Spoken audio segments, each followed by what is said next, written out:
네, 안녕하세요. 오늘 비혼 출산과 관련해서 세 분과 함께 대화 나누는 시간 마련했습니다. 먼저 간단하게 자기소개부터 부탁드리겠습니다. 우리 오세라비 선생님부터 부탁드릴게요. 네, 안녕하세요. 미래대한행동 여성위원장 오세라비입니다.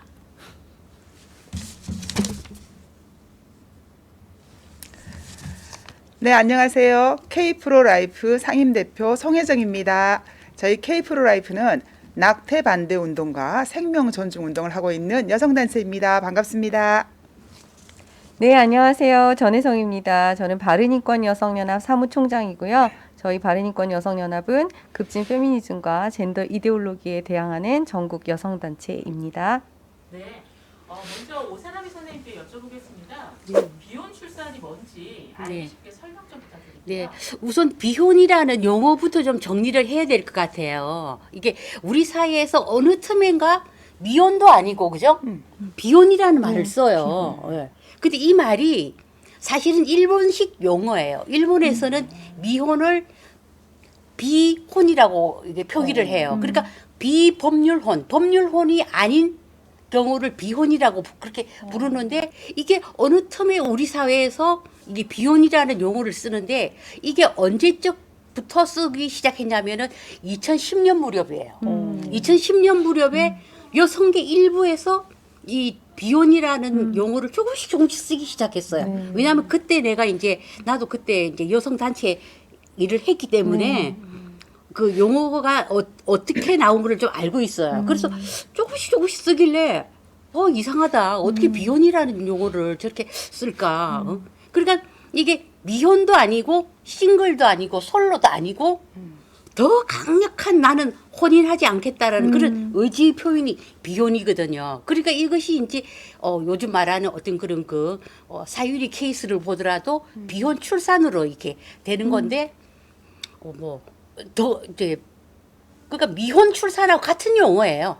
이게 말하자면. 예. 그렇죠. 그럼 선생님, 비혼 출산이 왜 문제일까요? 이게 이제 자신의 그 선택권, 자신의 행복 추구권이라고 얘기해요. 그러니까 남편 없이 아이를 가질 권리, 그리고 비혼도 아이를 가질 권리를 주장을 해요. 근데 이게 사실 간단한 문제가 아니거든요. 아니, 이게 그렇죠. 예. 아니, 근데 저희들이 그 미혼하고 비혼이라 그러면 제가 네. 일반적으로 딱 이렇게 구별이 딱 되는 게 그 기준이 결혼이거든요. 그러니까 네. 미혼은 결혼을 하지 않는 여자가 아니고 결혼을 하지 않은 상태일 뿐이에요. 그러나 언제나 결혼을 항상 전제로 하고 있는데 비혼은 아예 그 자기 어떤 인생이나 자기 어떤 가치관의 결혼이라는 개념이 네. 완전히 없는 개념으로 지금 이렇게 그렇죠. 예, 네. 저희가 그렇죠. 이렇게 알고 네. 있거든요. 그러니까 네.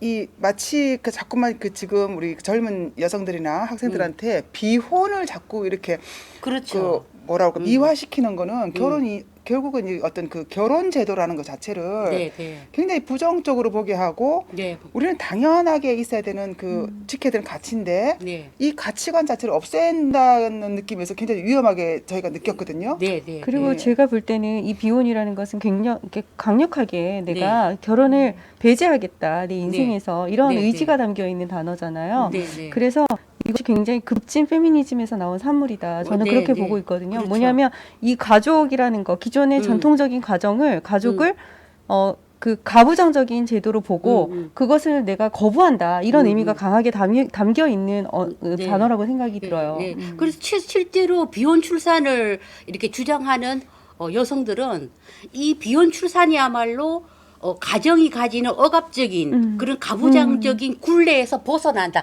이런 용어를 써요. 네. 그래서 네. 내가 기존의 가부장적인 그런 제도, 결혼 제도 음, 안에서가 아니라 그거를 벗어나서 그 밖에서 내가 내 마음대로 아이를 낳고 출산하고 또 때로는 낙태하고 이런 모든 권리를 주장을 그렇죠. 하거든요. 네, 네. 그러면은 그러면 태어나는 아이의 그 권리, 그 아이의 정체성에 대해서는 생각을 안 하는 거죠. 그렇죠. 굉장히 무책임하다고 네, 생각하고요. 굉장히 이기적이라고 생각이 들어요. 근데 이게 결국은 우리가 출산이라고 했을 때는 네.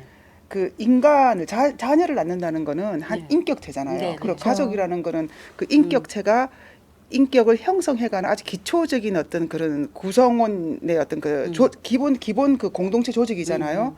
그런데 비혼 출산은 그 페미들이 번식이란 말을 쓰더라고요. 네, 재생산 뭐 번식 재생산권에 이런 무슨 거죠. 번식의 네. 권리, 네. 출산의 권리, 네. 임신 중단의 권리. 예. 그러니까 이미 이 급진 페미니스트들은 출산을 인격체가 어떤 그 생명 개념에서 인격체가 나와서 그 인격체를 어떤 인격을 형성하는 가족 내에서 그런 어떤 그런 과정으로 생각하지 않고 말 그대로 그냥 동물들 번식하듯이. 그렇죠.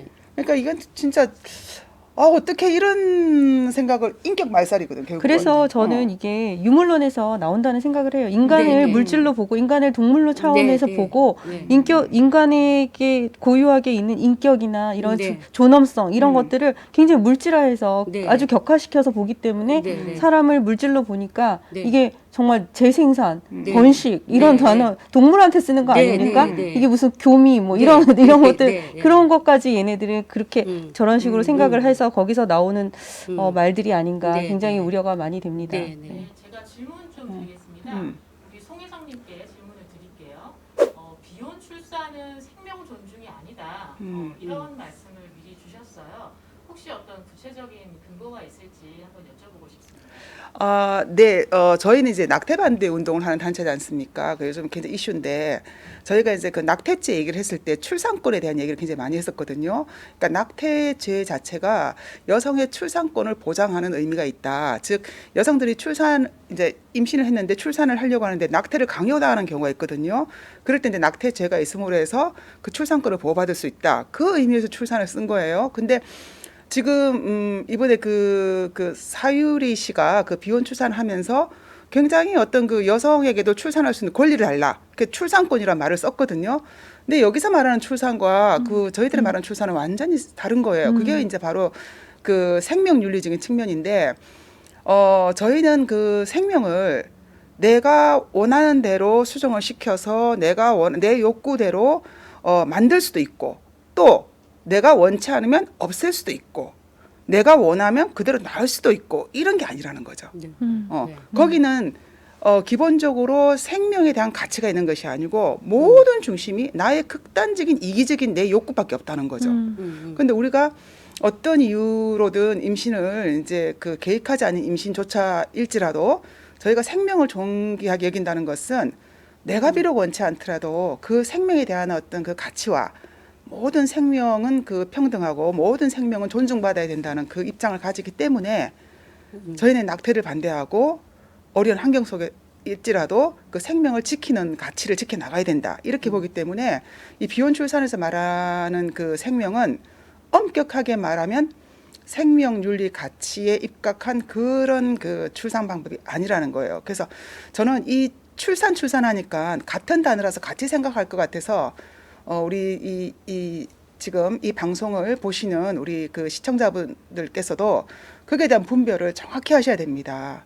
여기는 이 비혼 출산은 내가 원하면 아까 말씀드린 것처럼 마음대로 번식할 수 있고 내가 수정을 했는데 이거는 이 번식과 출산과 그 낙태의 권리가 다 있기 때문에 내가 수정을 했지만 여기서 끝나는 게 아니에요. 했는데 이 상태에서 출산의 권리도 있으니까 출산을 할 수도 있고 안 할 수도 그렇죠. 있고 안 할 수도 있고 내가 그것도 다 남의 막상 희망이라는 번식하려고 거죠. 했는데 여러 가지 상황이 안 좋아요. 그러면 언제든 낙태까지 할 수가 있는 거죠. 그렇죠. 그러니까 전혀 그 생명에 대한 그 내가 이거 생명에 대한 어떤 그 예의, 가치, 존중 이런 거는 완전히 없는 게 이 비혼 출산이라 저는 생각을 합니다. 그래서 나는 이게 극단적인 표현일지는 모르지만 그 생명이란 것 자체를 상품화했다라는. 네, 맞습니다. 예. 저도 그렇게 생각해요. 그렇죠. 상품화했다는 생각이 들고 사실은 우리나라에 이게 이제 페미니즘이 한 6년째 이렇게 휩쓸면서 이제 그 우리나라의 출생아 수가 사실은 엄청나게 떨어졌거든요. 네. 그게 2015년 기준 2015년보다 현재 이 문재인 정부 들어서 출생아 수가 40%가 줄었어요. 그 엄청나게 줄은 거야. 그렇죠. 근데 이게 영향이 뭐냐? 나는 이 우리나라에 6년 전, 한 5, 6년 전부터 불어닥친 페미니즘의 영향이 크다라고 생각해요. 네. 이 친구들이 뭐라고 그랬냐면은 비비탄이라고 그랬거든요. 비비탄이요? 네, 네. 비비탄이 뭐예요? 네. 그 처음 들어, 네, 처음 처음 들어. 들어요. 그 비비탄 애들 갖고 노는 조그만 네. 비비탄. 그러니까 장난감 총알 그 비비탄이 아니라 비혼 비출산이 탄탄대로다. 이게 우리나라의 영패미들이 그런 식으로 얘기를 해요. 그리고 네. 그 정도로 비혼 비출산을 거부했는데 너무나 이중적인 잣대를 또 들이대는, 그러면서 뭐 사유리 케이스에 비혼 출산을 하니까 그 응원 댓글이 나는 더 충격받았다니까. 네, 네, 선생님, 맞아요. 저는요, 이제 저희는 이제 여성단체잖아요. 그래서 낙태 문제를 여성의 시각으로 많이 보게 되거든요. 음. 근데 지금 말씀하시는 거 들으니까 이 비혼 출산, 얘들이 이제 페미니즘이란 단어를 붙였지만 저희는 이제 하면서 이 급진 페미니즘은 네. 진짜 여성의 입장에서 봤을 때 여성의 적이라고 저는 생각할 정도거든요. 네. 맞아요.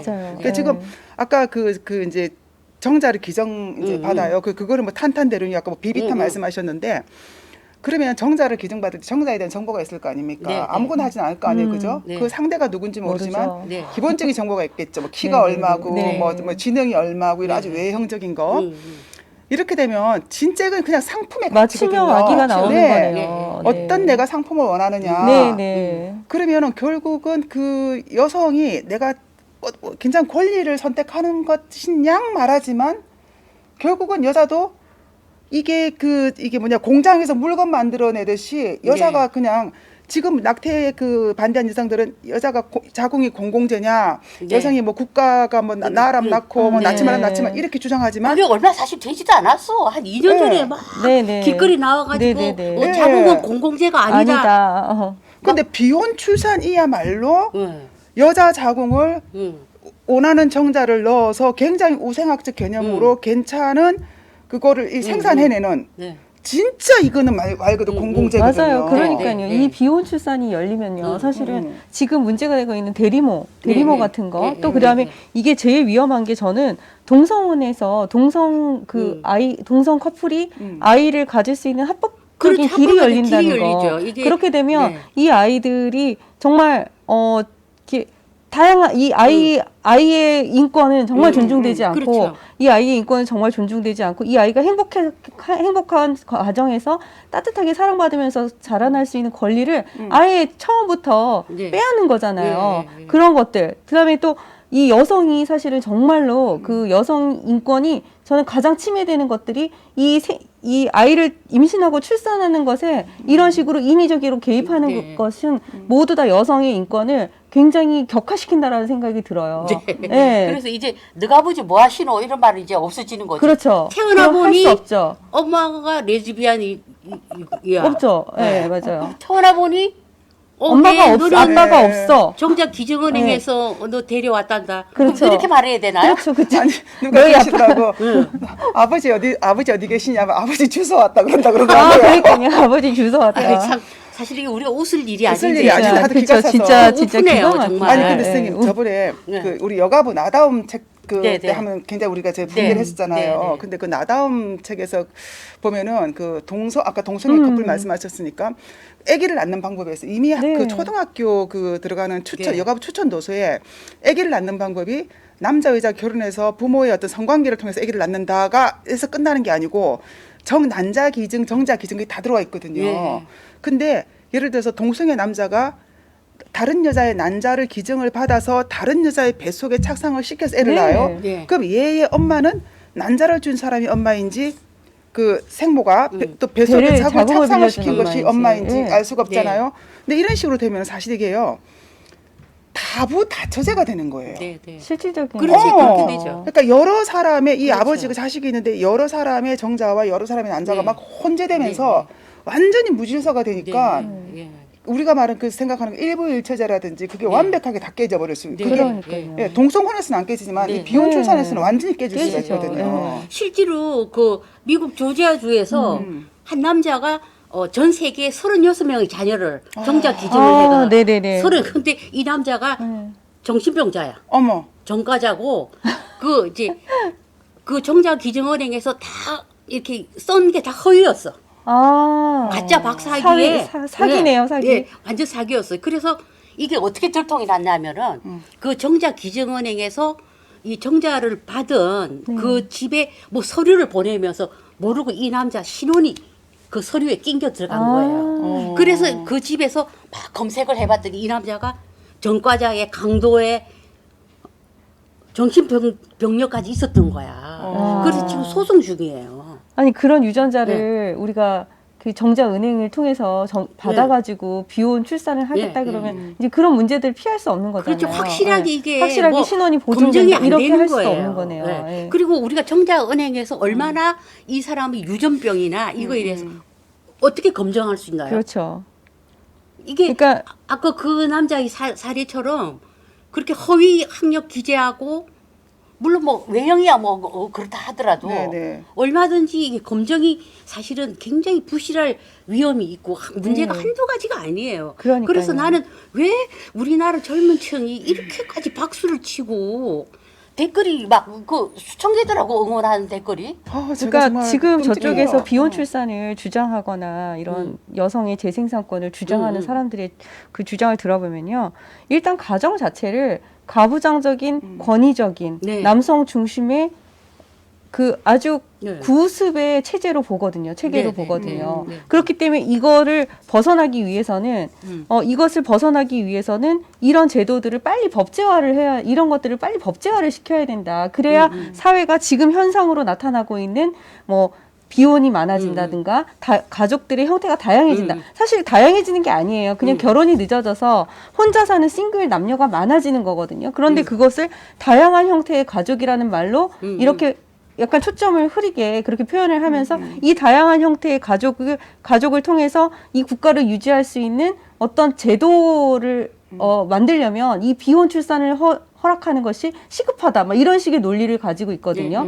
그래서 이 비혼 출산이 마치 저출산의 대책인 것처럼 네, 얘기를 네, 한단 네. 말이에요. 네, 근데 네. 사실 그 이유를 생각해야죠. 사실 이 구성원이 많아지는 것도 참 중요하지만 어떤 구성원으로 이 사회가 채워지느냐는 더 중요한 거거든요. 진짜 만약에 이 비혼 출산을 통해서 많은 아이들이 생겨나고 그 아이들이 생겨났을 때 이 아이들이 아빠 없이 정말 태어나서 자라서 성인이 돼서 그 아이들이 어떤 사회를 만들지에 대한 생각까지 해본다면 이렇게 장기적으로 생각한다면 이것은 그렇게 쉽게 얘기할 수 있는 게 아니거든요. 네, 네, 그런데 벌써 그걸 마치 유일한 대안인 것처럼 네, 이렇게 네. 저출산을 극복 못하는 이유가 지금 현재 이렇게 비혼을 원하는 그리고 실제로 비혼인 상태에 있는 젊은 남녀들이 많은데 그러면 계속해서 이 비혼이 유지가 되면 출산은 누가 하냐 이거 사실 굉장히 시급한 거잖아요. 저출산이 너무 심각한 국가가 소멸될 수 있으니까요. 그런데 그것에 대한 대안으로 비혼 출산을 열어줘야 된다.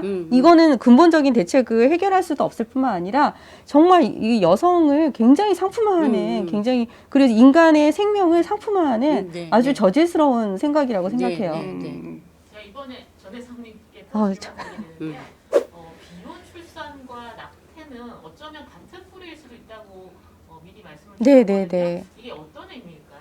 네, 이 비혼 출산과 낙태는 근본적으로 같은 뿌리에서 나온다고 생각해요. 그게 뭐냐면 여성이 저들이 말하는 재생산권.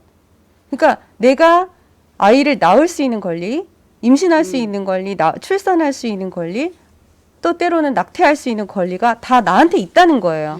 그리고 내가 원할 때 내 아이를 가질 수 있게 해달라.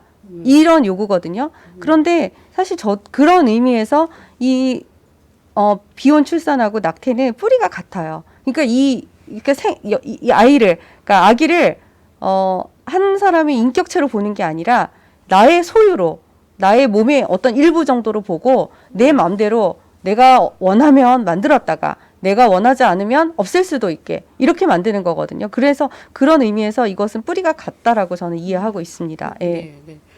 이게 이제 이게 성재생산이라는 말을 어느 틈인가 쓰고 있는데 여기가 어디서 쓰냐면은 대통령 직속 저출산고령사회위원회와 여성가족부와 한국여성정책연구원에서 네. 성재생산이라는 말을 쓰더라고요. 네, 네, 네. 너무 나는 이 얘기를 충격이죠. 듣고 너무 깜짝 놀랐어요. 네. 왜냐하면은 성재생산이라는 게 마르크스 앵겔스의 계급사회 이론에 네, 나오는 맞습니다. 이야기예요. 네, 맞습니다. 어? 네. 그러면은 이 사람이 막시스트야? 이게 성재생산이라는 것이 마르크스는 어떻게 얘기하냐면은 여성이 이제 상속자도 생산할 수 있고 노동계급에서 노동력도 생산을 하잖아요. 그렇죠. 그래서 이것을 성재생산으로 보고 네. 이것이 여성 억압의 원인이 될 수 있으니까 여성은 무급 가정 노동에서 해방되어야 되는데 네, 이게 그렇죠. 마르크스의 성재생산 네. 이론이에요. 네네네. 근데 이것을 저출산 고령사회위원회에서 모두를 위한 성재생산권 이야기 이러면서 심포지엄까지 한 거예요. 그러니까요. 네. 정말 심각합니다. 이 나는- 정책이 네. 이런 어떤 그 정책이라는 것이 사실은 굉장히 이데올로기를 많이 반영하고 있다는 그렇죠. 것을 저도 사실은 예전에 잘 몰랐어요. 근데 이제 이런 좀 운동을 하고 제가 네, 네. 이렇게 관심 있게 보고 그 자료들을 조사를 하고 보니까 이 정책 안에는 굉장히 이데올로기가 많이 반영이 되어 있는데 지금 이 정책들 지금 우리 오세라비 선생님이 말씀하신 것처럼 이런 저출산 대책을 하는 정부의 기관들 또 그런 뭐 정책 연구소들 또 여가부 이런 데서 이렇게 말하는 그 단어들 안에 정책 용어 안에 네. 이런 것들이 벌써 이미 깊숙하게 들어와 있다는 것이 굉장히 충격적인 거예요. 네. 왜냐하면 진짜 오세 선생님이 말씀하신 것처럼 이게 막시즘에서 나온 거거든요. 막시즘에서 나온 거고 정확하게 자본가와 노동가를 대립시킬 때 그것을 남성과 여성으로 만들어 놓은 게 이 페미니즘, 급진 페미니즘의 이론들이거든요. 그래서 여성이 자본가로 치면 남성의 어떤 그 권력, 그다음에 기득권 이런 거 이 헤게모니를 깨고 그것을 여성을 해방시키려면 그동안에 남성이 권위적으로 가부장적으로 남성 중심으로 만들었던 이 가정에서 가정을 해체해야 되는데 거기서 여성이 이 출산의 권리 그다음에 이런 것들로부터 완전히 자유로워져야 된다고 생각하는 거거든요. 그래서 그거를 전부 자기 권리로 자기 권리화를 만들어서 내가 원하는 때 내가 출산하고 내가 양육하고 내가 결혼하고 할 수 있는 것들을 모두 내 권리라고 생각하는 거예요. 남성은 너네들은 조용히 해라. 입 다물어라. 니네들이 참견할 게 아니다. 우리한테 권리가 있다. 이렇게 얘기를 하는 거거든요. 그래서 사실 굉장히 이거는 급진 페미니스트들이 가족을 해체하고 그 가족을 해체함으로 인해서 여성이 해방된다라는 생각을 하고요. 그것이 사회의 어떤 기본 질서, 여태까지 내려왔던 전통적인 질서를 뒤집는데 굉장히 큰 원동력이 될 거라고 생각하는 거죠. 근본적인 대책이 될 거라고 생각을 하는 거예요. 네. 근데 지금 이제 그 성재생산권이란 말씀하셨는데 사실 저도 재생산권이라는 단어를 들어본 적이 없었어요. 없는데 이제 제가 2018년도부터 이제 그 낙태 반대 운동을 하면은 그 낙태죄 위원이라고 들고 나오는 거기는 모두를 위한 낙태예요. 여기는 모두를 위한 성재생산권이지만 걔네들을 현수막에 꼭 있는 게 재생산권을 보장하라. 네네. 이런 말이 있었어요. 그게 2018년부터 네네네. 여기 보면은 정확하네요. 네, 근데 이게 이제 시작을 한 거예요 이미. 제가 이게 왜 단어가 이제 문제인가 하면 그 단어를 쓰는 특수한 그 이데올로기 집단이 있단 말이에요. 네. 그런데 저희가 이제는 얘기를 할 때 재생산권, 그다음 낙태도 임신 중지 이렇게 얘기를 할 수밖에 없는 게 모든 어떤 공문이라든지 어떤 그 모든 어떤 그런 제도화된 그런 데서 오는 그 글귀라든지 대는 너무 당연하게 재생산권, 여성의 그렇죠. 재생산권, 그다음에 뭐 임신 중지를 위한 여성 자기 결정권이라 쓰기 때문에 소통을 하기 위해서는 저희도 그 단어를 쓸 수밖에 없는 거예요. 그렇죠. 그래서 정부가 정부나 어떤 국가기관이나 공공기관에서 단어를 어떤 단어를 선택하는가에 따라서 이미 이 방향이 설정이 돼버린 거. 그렇죠. 원하지 않는 네, 우리 이 네, 단어를 네, 써야 되기 네, 때문에. 네. 그래서 오늘 이렇게 말씀을 들으니까 이 단어 나는 이해도 안 되고 뜻도 안 되는데 무언가를 소통하고 주장하기 위해서는 이 단어를 쓸 수 없는 게 쓸 수밖에 현실이에요. 없는 지금. 현실. 근데 네. 우리는 사용해서는 안 돼요. 그렇죠. 사실 그리고 저희는 나는 사용은 그 성재생산이라는 말이 굉장히 저는 여성으로서 모욕감을 느꼈어요. 네, 저도요. 네, 여성이 무슨 네. 공장입니까? 그러니까요. 그러면서 또 페미들은 또 이런 이중잣대를 들이대는 거야. 페미라면 성재생산이라는 말을 쓰면 쓰지 안 말아야죠. 되지. 그렇죠. 네. 진정한 네. 페미는 네. 재생산권 이런 말은 쓸 수가 예. 없죠. 근데 이제 모두를 위한 성재생산권 이야기라는 그 정책 토론에 네. 그 나간 사람이 다 페미들이야. 여기 보면은 이게 다 아는 사람들이잖아요. 특히 뭐 탁틴 네일 같은 네, 경우에는 탁틴 우리가 네일. 잘 알잖아요. 네, 너무 잘 알죠. 그리고 거기 상임 대표 이모 씨 네. 같은 경우에는 얼마나 페미예요. 그렇죠. 페미들 다 모아놓고 성재생산을 얘기하는데 이 사람들은 가만히 있었나? 그래서 자료집이 있나 없나 막 찾아봤더니 네. 그 비공개더라고. 아, 네. 뭐 무슨 꿍꿍인지는 몰라도 하여튼 비공개야. 이쪽 자료는 비공개가 비공개가 많더라고요. 많더라고요. 네, 근데 비공개가 많아요. 진짜 맞아요. 일반인들이 이해하기 쉬우려면 재생산권 어쩌고 저쩌고가 아니고 여성의 임신과 출산과 양육과 낙태 문제에 대해 이렇게 그렇죠. 하면 알아듣는데 그렇죠. 이런 단어를 절대로 안 쓰거든요. 그렇죠. 네. 근데 이런 게 알게 모르게 이 국민들을 자기들의 어떤 그 이데올로기적으로 이게 세뇌를 결국은 하는 용어 것 같아요. 전술이에요. 용어 전술인 거예요. 네. 그래서 용어를 이미 일종의 용어를 그렇게 계속해서 쓰고 그거를 계속 언론에 노출을 시키고 이제 그것을 그런 이데올로기를 가진 사람들이 정책을 만드는데 참여하게 되면서 그런 단어들을 계속해서 용어들을 재생산해내고 우리는 그것을 소통하기 위해서 이렇게 저희도 쓸 수밖에 없는 이런 상황까지 이르는 거잖아요. 이게 사실은 젠더도 굉장히 그렇죠. 용어 전술에 지금 안에 이제 있는 거거든요, 네. 저희들이. 그래서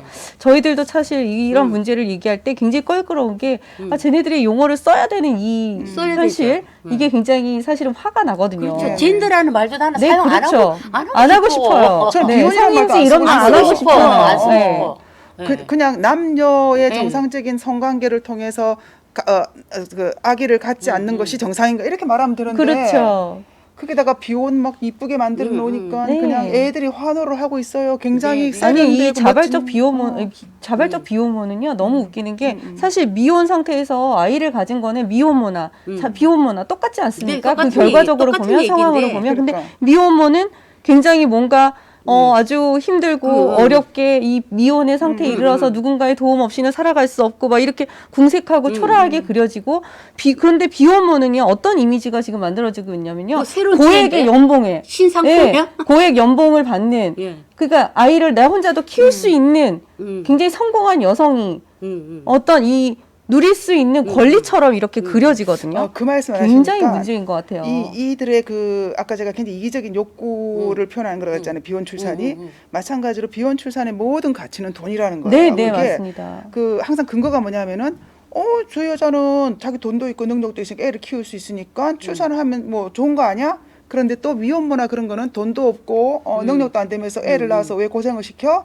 그리고 또 낙태를 반대하면은 난 돈도 없고 애를 키울 수 없다. 네가 키워줄 거야. 이런 그렇죠. 식으로. 그러니까 모든 그 기준이 생명이 아니고 돈이에요. 물질이라니까요. 그러니까 그 돈에 물질. 이 비혼 출산을 각광받는 이유가 돈이 많은 여자, 능력이 많은 여자가 너무 괜찮은 거야. 그렇죠. 돈 많고 능력이 많은 여자가 애 얼마든지 그러니까 돈이 많으면 애를 잘 키울 수 있다. 그렇죠. 굉장히 유물론적인 그런 네. 그 사고 방식으로 네네. 모든 면에 일괄적으로 똑같이 본다는 거죠. 가족도 물질로 보는 거죠. 이게 물론 경제 생활이 굉장히 경제가 중요하고 아이를 키우는데 양육비가 많이 들어가는 건 사실이에요. 그렇지만 이 아이를 돈으로만은 키울 수 없거든요. 사랑을 돈으로 살 수 없는 것처럼 생명을 돈으로 살 수 없는 것처럼 이렇게 아이를 돈으로 살 수 없고 그런데 이것을 다 물질로 보는 거죠. 그래서 돈이 많으면 경제적으로 여유가 있으면 다산을 하고 아이를 낳을 수 있고 잘 키울 수 있을 것 같은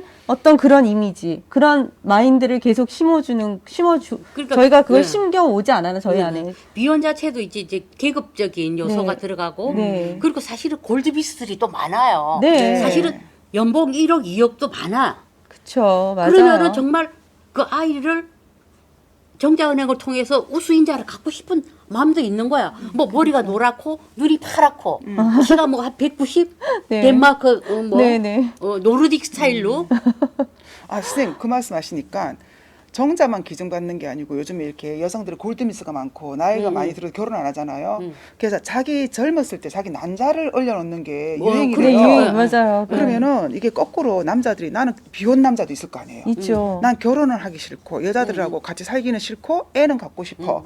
근데 괜찮은 난자를 똑같이 난자의 정보를 가지고 괜찮은 여자의 난자를 하나 또 급하면 또 팔 수도 있겠죠. 누군가는 그렇죠. 이렇게 나가면 사서 이렇게 하게 되면요. 진짜 이거는 정말 이거는 정말 사람이 아니다. 그러니까 막말로 생명을- 개족보가 되는 거예요. 진짜 개족보가 되네. 아니 그러니까 이게 너무 웃기는 게 지금 뭐 예를 들어서 애완견 시장이나 이런 데서 그런 데서도 인공적으로 교배해가지고 그러니까. 인위적인 어떤 강아지들을 이렇게 많이 만들어내는 것에 대해서 얼마나 그 윤리적으로 비난을 많이 예. 받아요. 근데 사실 인간한테 그 대상이 인간인데 똑같은 일이 이루어질 네, 수 네. 있다는 거거든요. 그러니까 이게 사실 보조생식술이라는 게 어떤 면에서는 그 정말 이게 처음에 나와서 시험관 나기 성공하고 이랬을 때는 그렇죠. 난임으로 고통받는 사람들에게 새로운 희망을 준다 이런 어떤 긍정적인 면이 있었잖아요. 네, 그래서 네. 저희가 다 환호하고 노벨 의학상도 뭐 받고 뭐 이런 일들이 있어 왔는데 이게 사람이 인위적으로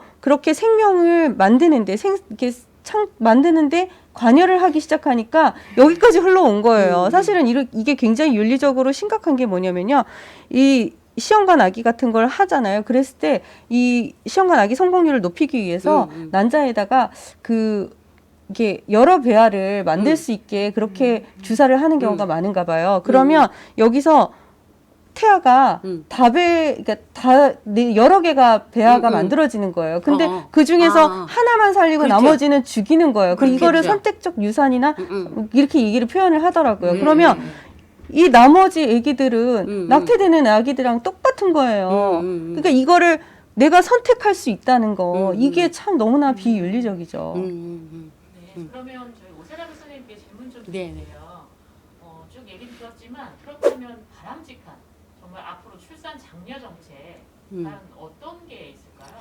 이게 지금 나는 그 대통령 직속 저출산 고령사회위원회에서 도대체 뭘 하고 있는가 이렇게 들여다보면은 정말 이게 한심한 게 그 이제 정현백 여가부 장관 시절에 차별 없는 비혼 출산 그 해법을 찾아서 라는 토론회를 이미 한 거 이게 2018년이야. 근데 그때가 이제 김상희 이제 대통령 직속은 이제 위원장은 대통령이고 부위원장은 장관급이에요. 네네. 그 김상희 이제 지금 현재 그 더불어민주당 네네. 국회의원이 네.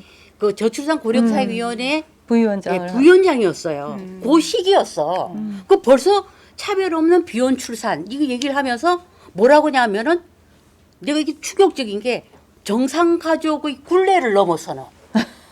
그게 굴레구나. 그게 굴레였어요. 그러니까 한 남자가 한 여자가 만나서 가정을 꾸리고 아이를 낳는 게 정상 가족의 굴레라는 거야. 이게 어떻게 국가에서 이런 말을 쓸 수가 있는가? 표현이 너무 악하네요. 이거 너무 이거 심각해요. 내가 거기 이 저출산 고령사위원회 홈페이지에서 가지고 온 글이에요. 네. 이게 그리고 이것이 2040 20대에서 40대 세대의 삶의 질을 높인다는 거야. 이게 이거 보세요. 네. 이게 그러니까 이게 국가기관인 저출산 고령사위원회에서 벌써 패러다임을 바꿔버린 거야. 바꾸고 있네요. 네, 바꿔버린 네, 거예요. 네. 응? 그리고 아까도 얘기했다시피 출생아 수가 너무나 40% 가까이 떨어진 거야. 5년 전에 비해서. 그러니까 이 사람들은 정상적으로 한 남자가 한 여자 이렇게 혼인해서 하는 그런 문화 자체를 이미 이제 폐기한 게 아닌가. 네네. 어? 그렇지 않고서는 어떻게 정상 가족을 굴레라고 표현을 하고 그리고 이게 페미니즘이잖아. 그렇죠. 어떻게 정상 가족을 굴레라고 얘기를 하나? 페미니즘에서는 가정은 여성을 억압하는 네. 가부장제다. 네. 여기서 벗어나자. 그걸 똑같이 이게 출산 정책에 이걸 이렇게 하는 거예요. 응? 야, 진짜 놀랍습니다.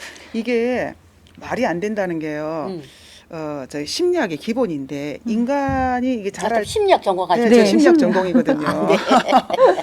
이게 인간이 굉장히 안정된 심리적으로 안정된 상태가 어딘가 하면은 한계가 있고 규칙이 있는 거예요. 그러니까 저희가 이렇게 생각하시면 돼요. 차가 막 다니는데 신호등이 있는 건널목에 섰을 때와 신호등이 없는 곳에서 신호등이 있으면 편안하게 기다렸다가 내가 때를 알잖아요. 건너면 돼요, 안전하게. 네네네. 그 안정이 보장이 되는데 아무런 규칙이 없으면 자유로울 것 같지만 자유로운 것이 아니라 인간은 굉장히 불안해지기 시작합니다. 근데 이 불안이요, 모든 중독의 근원이 불안인 거 아십니까? 네, 그렇죠. 예. 그러니까 지금 이게 뭐 굴레를 벗어나고 20대, 40대 삶의 질을 뭐 향상시키는 거라고 하지만 이거 제가 누가 이 정책을 만든지 모르겠지만은 기본적인 심리학적인 지식도 없이 만드신 것 같아요.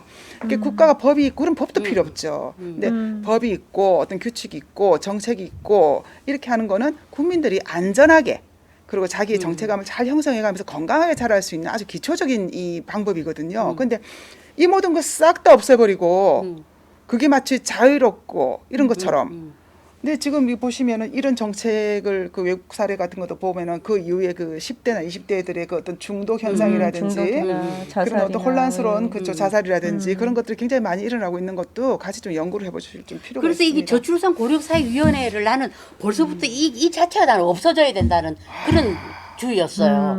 어? 없어져야 된다. 그리고 이 저출산 문제를 여성 가족부를 완전히 개편을 해가지고 뭐 인구 가족부를 하든 네. 여성 가족부를 완전히 개편해가지고 여기서 저출산 네. 문제를 같이 다뤄야지 이게 대통령 직속에서 이렇게 하니까 따로 노는 거야 이 사람들이. 네, 응? 네.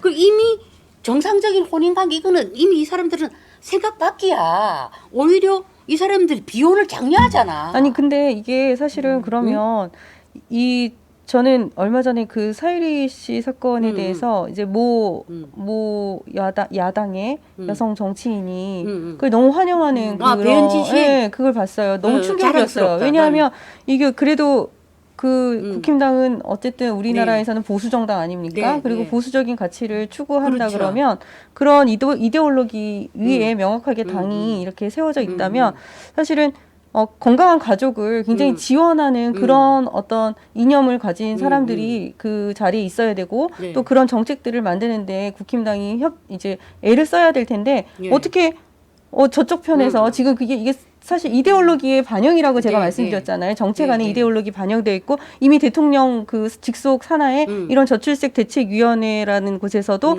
벌써 정상가족을 굴레로 보고 그렇죠. 그것을 뛰어넘어서 새로운 대안으로 20대에서 40대가 자유롭게 좀 더 뭔가 비혼 출산이나 이런 것들을 선택할 수 있도록 해주는 게 마치 20대, 40대 사람들의 삶의 질을 높여주고 네, 네. 국가가 저출생 문제를 극복할 수 네, 있는 네. 것처럼 보고 있는 이것을 보면 사실 지금 집권 여당과 정부가 어떤 이데올로기 위해서 이런 정책들을 네. 만들고 있는지가 보일 텐데 네. 지금 야당인 보수당인 그런 에 속해 있는 정치인이 그것에 찬성하는 멘트를 한다라는 것은 네, 네. 이데올로기가 없다는 것인가요? 그렇죠. 근데 저희는 이제 이데올로기나 어떤 그런 가치관 측면에서 봐서 그런데 보면은 기사 나오는 글을 이렇게 보면은 사유리 씨가 그 굉장히 뭐 난자가 나이가 많다 그러더라고요. 그래서 아기를 갖기가 굉장히 어렵고 지금이라도 자기 난자를 뭐 보관을 해야 되고 그리고 또 자기는 좀 당장 누가 사랑하는 사람 있는 것도 아니고 결혼할 입장이 아니고 그래서 비혼 출산을 했고 또 제가 또 듣기로는 또 사유리 씨는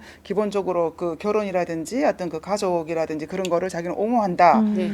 이렇게 말하니까 이제 사람들이 많이 헷갈리시는 것 같아요. 저희도 지금 이 방송을 하는 게 사유리 씨를 개인을 어떻게 언급하자는 건 아니고 이 비혼 출산이 나오니까 뭐 또 저기 민주당에서는 또 이렇게 뭐 비혼 출산을 제도적으로 발의를 한다 이렇게 이게 문제를 다른 방향으로 이제 끌어들여서 이렇게 제가 얘기를 하는 건데 아주 그 개인적인 입장은요. 처녀가 애를 낳아도 할 말이 있고요.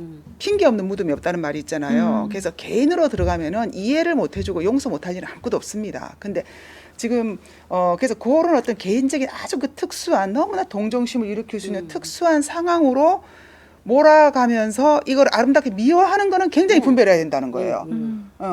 그래서 아마 배현진 씨도 제가 이제 제가 배현진 씨 나름 그렇게 뭐 싫어하진 않거든요. 예쁘고 좋잖아요. 예, 그래서 아마 그 어떤 그 급진 페미니즘이라든지 이런 이데올로기에 대한 깊은 지식이 없는 상태에서 그냥 사유리 씨와의 개인적인 친분, 이런 아주 개인적인 차원에서 칭찬을 하셨으리라고 믿고 싶습니다. 그러나 공인이 되었고 의원이고 법을 만드는 입법기관이 있는 분들이기 때문에 상당히 분별력을 조금 좀 가져달라. 좀 이런 의미에서 꼭 얘기를 좀 하고 싶습니다. 그래서 이 저출산 고령사위원회는 우리 젊은이들이 정말 그 편안하게 혼인할 수 있는 사회적인 분위기를 만들고 네. 그리고 지금 또 워낙 집값이 올라가는 상황이라서 이 젊은 친구들이 둥지가 있어야지 정말 그 결혼해서 아이도 출산할 거 아니에요. 그렇죠.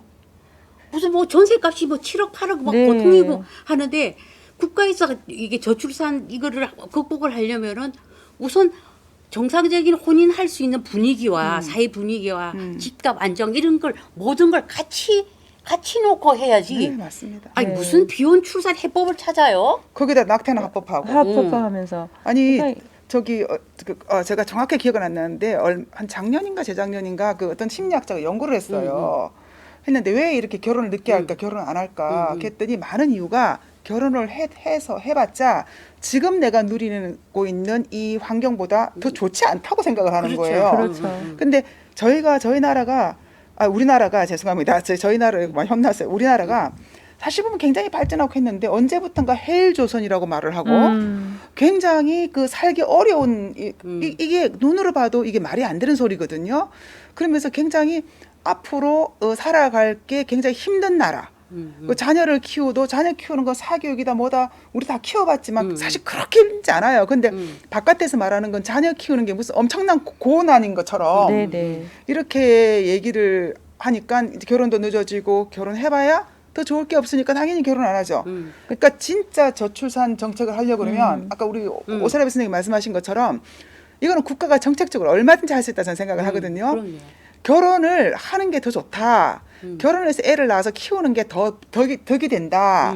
낙태보다는 출산하는 게 당신한테 훨씬 더 득이 된다. 이런 분위기를 교육부터 해서 그렇죠. 만들어주면 되는 네. 거거든요. 결혼도 네. 장려하고 결혼 장려하고 결혼을 했을 때 혜택을 많이 주고 그리고 국가가 네. 할 일은 양육하고 돌봄 서비스 같은 인프라를 잘 구축을 그렇죠. 하면 되는 그렇죠. 거예요. 그러니까요. 그걸 하면 되지. 무슨 교육도 비혼출산 정상화시키고 네. 사교육 필요 없이 정상화시키고 네. 이런 식으로 어쨌든 아이들을 키우는 비용을 국가가 많이 이렇게 도와주고 가정에서 부담해야 되는 것들은 최소화시켜주고 그렇죠. 이러면서 결혼을 장려하는 그런 어떤 이 분위기 저는 분위기가 되게 중요하다고 그렇죠. 생각해요. 문화 이런 것들을 만들어줘야 되는데 이런 것에 신경 쓰는 정치를 제가 최근에 네. 본 적이 네. 없어요. 그러니까. 계속해서 우리나라 힘들어 아이 낳기 힘들어 이게 부정적인 얘기만 계속 나오거든요. 그러니까 요새 정말 제 주변에도 결혼을 하려는 싱글들이 없어요. 그리고 아이를 낳을 생각을 하는 사람도 없고요.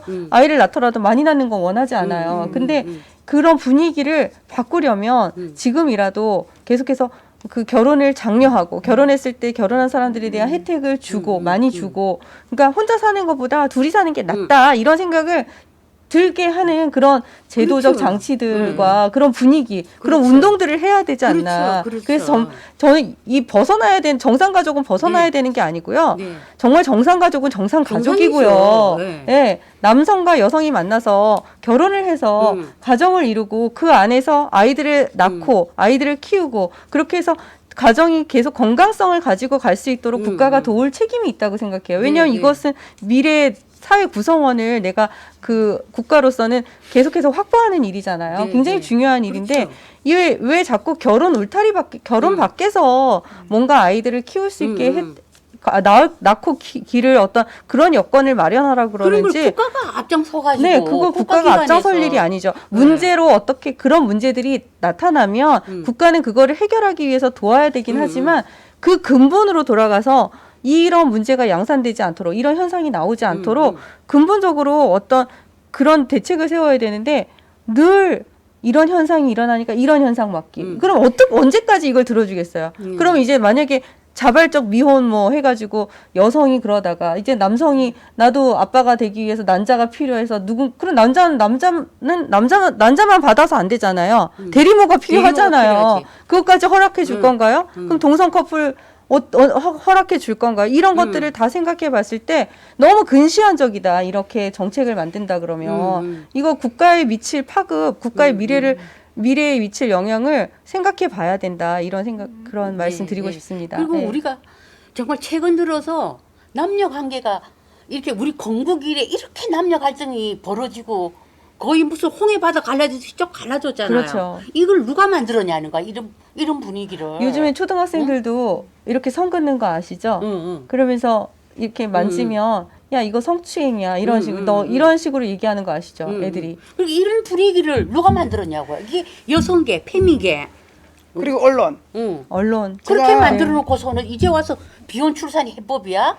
제가 얘기를 들으면서 제일 화가 나는 게 사실 저 언론이거든요. 왜냐하면은 언론에서 계속 다루는 게 언론만 보고 있으면요. 대한민국 여자들은 모두가 강간의 위험에 놓여 있는 여자 같아요. 강간 때문에 낙태하는 거 0.2%밖에 안 됩니다. 그리고 그 지하철 가면요. 모든 여성 화장실에 몰카가 있는 것 같습니다. 예. 그리고 요즘 또 나오는 게 영아 학대 엄청나게 나오거든요. 그러니까 결국 그거예요. 이렇게 낳아서 이렇게 할 바에 낙태해라 지금 그 말인데 정말 좋은 사례가 많아요. 실제로는요. 결혼을 그 경제학자 연구도 있어요. 혼자 싱글로 살 때보다 결혼을 해서 사는 게 훨씬 더 경제적으로도 똑같이 돈을 버는데도 윤택하죠. 더 네. 저축량이라든지 네, 네. 윤택함이 훨씬 네, 크다는 네. 게 나와 있거든요. 근데 그런 거, 그다음에 미혼모라도 성공한 케이스, 뭐 내가 그 어려운 환경에서도 출산했지만 뭐 잘 사는 케이스, 네. 뭐 결혼 일찍 했는데 그 좋았던 케이스 이런 것도 훨씬 많은데 이거는 절대로 말을 안 해요. 그러니까요. 그러니까 저는 뭐 자발적 비혼 출산이 아니고 저는 이렇게 말하고 싶어요. 세뇌당한 비혼 출산. 네. 세뇌당한 비혼 출산. 네, 오늘 다양한 의견 정말 많이 들었습니다. 마지막으로 세 분 다 여성으로서 같은 여성분들에게 꼭 이 말은 하고 싶다 하는 하고 싶은 말 있으시면 네. 한 말씀씩 네. 부탁드리겠습니다. 제가 이제 사유리 케이스를 보고 쭉 이제 이렇게 여초 사이트나 네. 또 뭐 이렇게 여성들 젊은 여성들 반응을 한번 이렇게 좀 많이 좀 수집을 해봤어. 그 중에 몇 개가 이렇게 좀 소개를 하면 어차피 한남들 무책임하고 양육비도 안 주면서 뭐 그런 얘기나 부모를 있다가도 없는 게 부모야. 응? 비혼 출산이 어때서? 뭐 이런 반응? 네. 야 이제 가족 형태에서 바뀌었으니까 비혼 출산 이거 대세 아니야? 그리고 뭐 아비가 있어도 아비 노릇 못하는 집도 많아. 그거보다 낫지 않아? 뭐 이런 식의 반응인 거예요. 뭐 딱히 뭐 이렇게 사유리를 막 이렇게 옹호하거나 그런 건 아니지만 이 화살을 엉뚱하게 이제 남자들한테 네, 네, 또 뭐 네, 책임을 또 네, 네, 네. 전가시키더라고. 네, 네, 네. 그래서 우리가 뭐 난임 부부나 이런 경우에는 사실 이게 우리나라에도 한국 공공정자은행이 있어요. 예, 예. 그리고 내가 또 거기를 홈페이지로 들어가 봤어. 갔더니 수시 모집하고 있지. 네. 19세 이상. 건강한 정자를.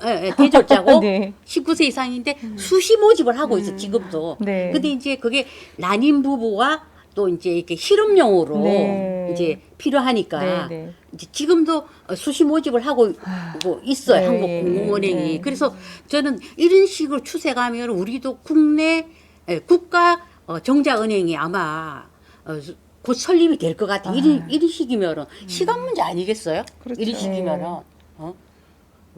그래서 이제 이게 대한 산부인 학회나 병원에서는 어차피 이게 이제 이 시술을 보조 생식 시술을 산부인과에서 해야 되기 네. 때문에 여기는 생명윤리법이 좀 굉장히 강화돼 있대 그렇죠. 이게. 그렇죠. 그리고 황우석 사태 났을 때 그렇죠. 그때 왜 연구원이 난자 채취하고 막 네, 그런 네, 일이 있었 난리 났었죠. 맞아요. 그러니까 그때 2005년에 이걸 굉장히 강화를 시켜놔가지고 아마 이제 이 비혼 출산을 주장하는 측에서 대한 산부인과 쪽에 엄청나게 저는 압력을 가할 거라고 네, 생각해요. 네, 네. 이거 해라 비혼 네. 하게끔. 보건복지부에도 압력을 예. 넣겠죠. 예, 그래서 이게 굉장히 그 이제 산부인과 학회가 저는 압력을 받을 거라고 생각하고 네.